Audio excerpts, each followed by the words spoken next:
not even be anti-Zionist or non-Zionist, but who are opposed to many actions of the Jewish state, of the state of Israel,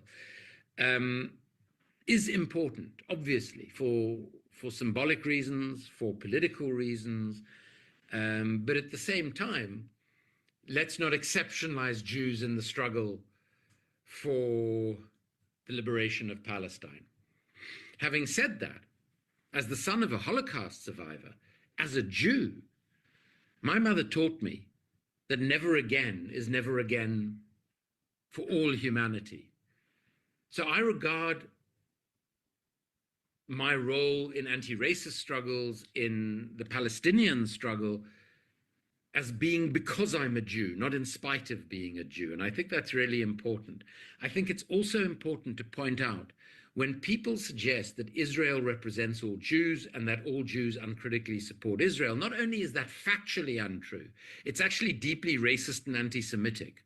This idea that all Jews think in the same way is an absolute nonsense. No community has that. You know, any community, just like the Jewish community, any community anywhere is going to have a very broad diversity of views. So we mustn't fall into those sort of traps either. But I think the fact that there are Jews, and an ever-increasing number, as you say, and some very influential Jewish people around the world, who are realizing that the entire Zionist project of the state of Israel is actually a racist settler colonial project, and at the moment is perhaps the most barbaric state on the planet in terms of what it is doing to the people of Gaza, the people of the West Bank, and even people in Lebanon, I think, of course, does have a symbolic importance. But we should never elevate that above the role of Palestinians themselves, because it is the resilience and tenacity of the Palestinian people that will ultimately lead to their liberation, just as it was the extraordinary courage and resilience of millions of ordinary South Africans who, through wave after wave of industrial strike, through making townships ungovernable, with the support of tens of millions around the world in what we now know as BDS campaigns. That's how we liberated South Africa. And that's how Palestine will be liberated. And just as in the case of South Africa, there were white South Africans who were opposed to the apartheid state, we shouldn't be surprised that there are Jews, both in Israel and around the world, opposed to the actions of the Israeli government, and in many instances opposed to the nature of the Jewish state itself. Powerfully captured. Let's talk now about the Dignity Declaration. I saw this posted on your X, and it certainly got my attention vis-a-vis the fact that components from UK are being used to build F-35s, right? This is absolutely happening. So, of course, the UK government and by extension, taxpayers are paying for the genocide in Palestine and other parts of the world through the lens of your work in the book Shadow World, which, of course, it reminds me of Anthony Lewinstein's book, The Palestine Laboratory. Both your books expose and challenge the role of the profiteers, the military-industrial complex. So what then is the role of this Dignity Declaration, and how can it be supported? So we have a situation in the United Kingdom, like we do across most of the global north, the United States and Europe, etc., where our governments are supporting the Israeli state in whatever it wants to do. There is no number of Palestinian children, women, and men that Israel can kill that will lead to any sort of negative reaction from the West at this point. But the West is arming the genocide and is profiting from the genocide. And how it profits from the genocide is through the arms trade, which is the most corrupt business in the world. It accounts for around 40% of all corruption in all world trade. And a significant amount of that money goes into financing our politics and our individual politicians. Now, we experienced that in South Africa through what notoriously became known as the South African arms deal, which was how I first started doing this work, because I was an MP at the time and tried to actually investigate it in Parliament and was stopped from doing so by Thabo Mbeki, our then president. The role of the arms trade in effectively financing, oiling the wheels of our political systems, is really a representation of how the intermixing of money and politics, business and politics, is destroying our world. So that in the West, we live in what we describe as the best democracies money can buy. And what those democracies, so-called, are doing at the moment, in addition to supporting a genocide, they are slashing benefits, they are slashing investment in healthcare, they are making their countries stratospherically more unequal. Britain today has more billionaires than at any time in our history, but there are more families requiring food banks to feed themselves than at any time since the end of the Second World War. Those two things should not coexist in a vaguely civilized society. So, for instance, in Britain, where I live, my local MP, who happens to be a guy called Keir Starmer, has announced increases in defence spending of almost £13.5 billion a year. And that's going to increase even more from 2030, while announcing cuts of 7 billion or cost-cutting measures in the National Health Service, cutting 7 billion pounds of cuts, 6 billion pounds of cuts to welfare benefits. And their entire growth strategy is built on increasing defence spending. The EU is planning to spend an additional 800 billion euros on defence. And they're using the Ukraine war and the threat of Russia to justify this. This extra expenditure will have no impact on the conflict between Ukraine and Russia, because it'll take 3 to 7 years before anything manifests out of this increased spending. This is simply a way to continue to increase the flow of money in our political process and to ensure that what we call the global national security elite, the corporate executives, the politicians, the law and auditing firms, the consulting firms who benefit from the defense companies, and the media, who are effectively their propaganda arm, that they all benefit further. And the people who suffer the consequences of that are ordinary citizens, because there is a massive opportunity cost to this increased defense spending. It means we're not tackling the real threats facing us, the climate catastrophe, inequality, as I mentioned, the failure of our healthcare systems, of our benefit systems, etc., etc., etc. We're effectively creating a society for oligarchs in the image of oligarchs. And it's tragic to have to say that at the top of that pile of odious oligarchs sits a racist white South African called Elon Musk, who had the audacity, the disgusting arrogance to make a Nazi salute. And in case we weren't clear that he had made a Nazi salute, 2 days later, he gave the keynote address at the far, far right German political party that is effectively fascist and neo-Nazi. So these are the people who are effectively controlling the world today. And the arms trade and the defense industry is a crucial way through which they exercise and monetize that control. Very compelling points shared with us during this conversation. So grateful to have invited you to it, Andrew. Closing message. You know, people like Julian Assange and others have done very important work in exposing the oligarchy, the technocrats, the military-industrial complex. And he, amongst others, have expressed this view that the war is not meant to be won. The war is meant to be endless. Despite that, we are seeing young people in every part of the world taking a stand against these endless wars, not only because they decimate humanity and children in particular, but because the economics of war means that they will have no future. What is your message as a former South African now living in the UK as a citizen of the world? What is your message to young people in 2025? The first thing to say is I am and always will be a South African. It's the only citizenship I hold. It doesn't matter where in the world I live because of the work that I do at a global level. The second thing to say is, you know,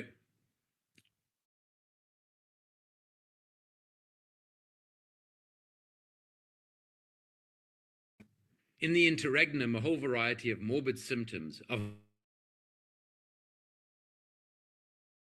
that we're in our world today. The reality is, people of my sort of generation, people of the privilege that I come from as a white South African who grew up under apartheid, we have messed up. The world currently is a catastrophe. We are watching a genocide live streamed to our devices every day. So unlike the Holocaust, that my mother was a survivor of but lost dozens of her family in, nobody can claim they didn't know what Israel was doing in Gaza, because we can all see it on our screens every day. And in the West, our governments do absolutely nothing about it against the will of the majority of their people. So we need to accept, first of all, that what neoliberal capitalism has created is an unmitigated disaster for humanity. But it is up to the younger generation to reconceive and reconceptualize our world, to change our political systems, which have clearly failed us. The only people they benefit are the politicians and their billionaire and corporate donors. That's it. The rest of us suffer the consequences, some far worse than others. But I have absolutely no doubt that younger generations who are showing themselves in various forms of resistance to the status quo, that they have the intelligence, the tenacity, and the commitment to change our world for the better. And that's what we managed to do in South Africa. And despite the fact that our democracy has so many challenges, we must never forget that we overcame over 340 plus years of racist oligarchy. And one of the ways in which we did that was because we actually took the attitude that Nelson Mandela emerged from Robben Island with. And when he was asked how he had hope during those long years on the island, he said, because of our people, because of their tenacity and resilience, I know that it is only impossible until we do it. Outstanding. Thank you very much, Andrew Feinstein, for joining us today in the ILCP's Anti-Apartheid Week event, Free Palestine, Free the World. Thank you so much. An outstanding conversation there with Andrew Feinstein. I would certainly encourage you to follow him on X and read his book, Shadow World. We also highlighted the work of Anthony Lowenstein in his book, The Palestine Laboratory, which highlights the insidious and diabolical weapons, many of these new and experimental, being tested on terrorized Palestinians, and of course, most likely will be used in other parts of the world as well. If you've just joined us during this ILCP Israeli Apartheid Week event, welcome and thank you very much. We will now be introducing into conversation Mukoma wa Ngugi, and I'm going to ask our host to bring him into conversation.